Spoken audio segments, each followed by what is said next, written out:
El barrio es un espacio vivo, donde se cruzan formas de habitar, de trabajar, de convivir y de expresarse. Hay prácticas como el comercio ambulante, la música en la calle, los murales, grafitis, los rótulos o incluso la forma de vestir son parte de un mismo lenguaje. Son maneras de apropiarse del espacio y de decir, esto también somos. Podría parecer algo aislado, pero en conjunto forman códigos visuales, sonoros y simbólicos que nacen de lo que la gente hace todos los días. El barrio no desaparece, se adapta, resiste y se transforma. Desde ahí, la identidad del barrio no se puede entender desde una sola cosa, se construye en lo físico. En la zona industrial Vallejo, ubicada en Azcapotzalco, Ciudad de México, las identidades se sostienen en el modelo clásico del trabajo industrial. Es algo que durante décadas organizó la vida del barrio. Antes, lo que daba sentido de pertenencia era la fábrica, el empleo estable y esta cercanía entre casa y trabajo, casi como algo inseparable. Sin embargo, es un modelo que ha ido perdiendo fuerza. En su lugar, surgieron formas de identidad más fragmentadas, atravesadas por la informalidad laboral y por condiciones urbanas precarizadas. La transformación del trabajo es clave para entender este cambio. La informalidad no aparece como una categoría económica, al contrario, es una forma de resistencia que reorganiza la vida cotidiana. Muchas personas transitan constantemente entre distintos tipos de trabajo, sin acceso a seguridad social ni condiciones laborales estables. No obstante, dentro de este contexto, los trabajadores informales generan formas propias de organización. El territorio vuelve a ser parte de las dinámicas del barrio. Caminar, trabajar, vender, convivir, crear. Así se conectan el reconocimiento, la pertenencia, la permanencia y la vinculación con otros. Lo urbano se construye desde abajo, a partir de quienes lo habitan diariamente, representada en figuras como la del Chintololo, persona nacida y crecida en Azcapotzalco. Esta identidad estaba profundamente ligada al desarrollo industrial de la zona, que durante el siglo XX generó empleo, atrajo población. Con el declive de la industria, esta base material comenzó a desdibujarse. Como resultado, el comercio informal se vuelve una de las principales alternativas de subsistencia, al mismo tiempo que redefine el paisaje urbano y las dinámicas sociales. Por eso, la identidad urbana no es algo fijo ni dado, es una construcción. La relación más fuerte con la que crecemos es la que se forma a partir de la interacción entre personas y el espacio que habitan. Otra tensión aparente es generada por procesos como la globalización y la urbanización acelerada, que han transformado las ciudades hacia modelos más homogéneos. Se desplazan las prácticas locales y se modifican los paisajes urbanos. Esto no solo cambia la apariencia de la ciudad, sino que genera una desconexión entre los habitantes y su entorno, debilitando el sentido de pertenencia y erosionando la memoria colectiva. Cuando los espacios dejan de reflejar la historia o las dinámicas propias de quienes lo habitan, la identidad se fragmenta y se vuelve más difícil de sostener con el tiempo. A pesar de estos procesos, los barrios populares no son espacios pasivos frente al cambio, más bien funcionan como lugares donde la identidad es vista constantemente desde la resistencia. La pertenencia también está en la participación activa en lugares como las fiestas, ferias, actividades religiosas, etcétera. La identidad social juega un papel clave en este proceso, ya que se construye. Se empieza a reconocer como parte de un nosotros, ya no solo como un yo, lo que refuerza la cohesión social. Esta identificación también se construye en contraste con otros grupos, lo que puede fortalecer el sentido de pertenencia, pero también generar tensiones o estigmatización.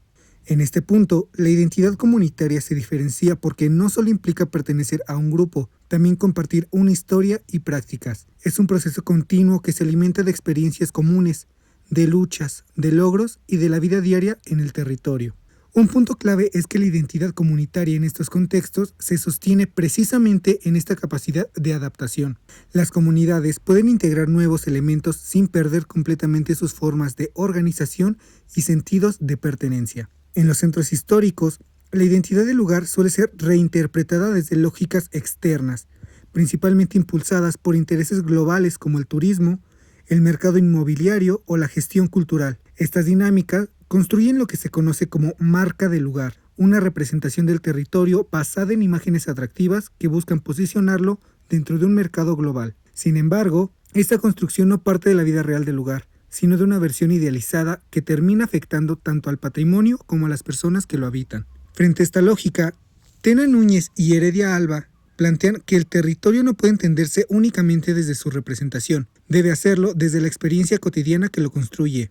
Es decir, el valor del lugar no está en cómo se vende, sino en las prácticas sociales que lo sostiene, las dinámicas del barrio, los actores que lo habitan y las relaciones que se generan en él. Estas prácticas forman lo que se denomina procesos de urbanización sociocultural.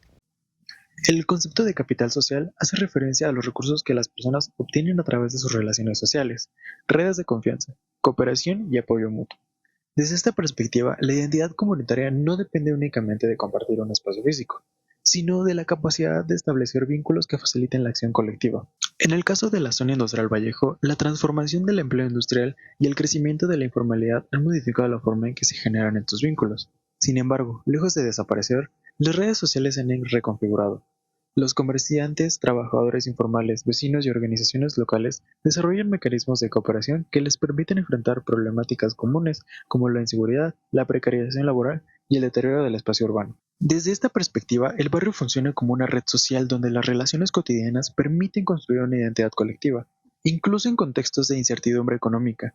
Estas formas de cooperación actúan como mecanismos de resistencia que mantienen la cohesión comunitaria. Además, siguiendo a John Lul, estas relaciones no solamente tienen una dimensión práctica, sino también simbólica. La confianza, el reconocimiento y la solidaridad forman parte de una cultura compartida que permite a los habitantes interpretar su realidad desde experiencias comunes. El capital social, por lo tanto, se convierte en uno de los principales recursos para sostener la identidad barrial frente a los procesos de transformación humana. Aún así, persisten elementos simbólicos que conectan al barrio con narrativas más amplias de identidad nacional. La memoria obrera, las festividades populares, las tradiciones locales y figuras identitarias como el chintololo representan formas mediante las cuales los habitantes preservan una historia común que los distingue dentro de la Ciudad de México y, al mismo tiempo, los vincula con procesos históricos nacionales. De esta manera, la identidad barrial puede entenderse como una expresión localizada de procesos más amplios de construcción nacional. El barrio se convierte en un espacio donde se materializan valores, memorias y prácticas que forman parte tanto de la experiencia comunitaria inmediata como de la historia colectiva del país. La identidad en la zona industrial Vallejo se construye a partir de la interacción entre tres dimensiones: el territorio físico, las relaciones sociales y los significados simbólicos. Dentro de este proceso, el capital social fortalece los vínculos de confianza y cooperación que permiten la cohesión comunitaria, mientras que las nociones de nación y nacionalismo conectan las experiencias locales con narrativas históricas más amplias relacionadas con la identidad obrera, la memoria colectiva y el desarrollo urbano de México. Uno de los elementos simbólicos más importantes de Azcapotzalco es la figura del chintololo, entendida como una forma particular de identificación con el territorio. Esta identidad no surge únicamente de vivir en la alcaldía, sino de compartir una memoria histórica, cultural y comunitaria. Desde la perspectiva de John Lul, estos elementos constituyen expresiones de poder simbólico, porque producen significados compartidos que permiten a las personas reconocerse como parte de una comunidad. La identidad barrial se reproduce mediante símbolos cotidianos, historias locales, espacios públicos y prácticas culturales que fortalecen el sentido de pertenencia. La identidad de Vallejo puede entenderse entonces como una expresión local de procesos más amplios de construcción identitaria. Los habitantes no solamente se reconocen como vecinos de una colonia o una zona industrial, sino también como integrantes de una comunidad histórica vinculada a Azcapotzalco y con la propia historia de la Ciudad de México. El orgullo por pertenecer a la alcaldía, la identificación con la figura del chintololo y la preservación de la memoria obrera constituyen ejemplos de cómo las identidades locales se articulan como narrativas colectivas más amplias. Finalmente, el concepto de poder cultural desarrollado por John Lul permite comprender la dimensión simbólica de la identidad barrial. Para Lul, la cultura no es simplemente un conjunto de tradiciones heredadas, sino un proceso dinámico mediante el cual las personas producen significados, interpretan su realidad y constituyen formas de pertenencia. La cultura funciona como una herramienta que permite a los individuos comprender quiénes son,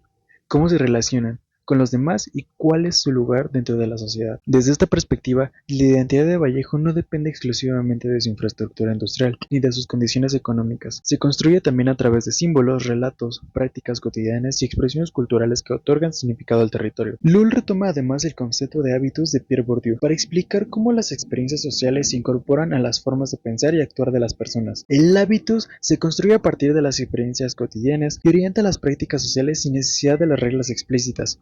En Vallejo, muchas formas de convivencia, solidaridad vecinal y apropiación del espacio público continúan reproduciéndose incluso después de los cambios económicos, porque forman parte de las disposiciones culturales adquiridas por generaciones de habitantes. La construcción de identidades colectivas y el poder cultural. Las redes de confianza y cooperación descritas por Fukuyama permiten la cohesión comunitaria. Los procesos de definición colectiva analizados por Benedicto y Morán explican la construcción de un sentido de pertenencia compartido, y el poder cultural desarrollado por Lull muestra cómo los habitantes producen y reproducen significados que fortalecen su identidad. En conjunto, estos elementos permiten comprender por qué la identidad de Vallejo persiste a pesar de las profundas transformaciones económicas y urbanas que ha experimentado la zona, demostrando que el barrio es mucho más que un espacio físico, es una comunidad construida mediante relaciones sociales, memorias compartidas y significados culturales.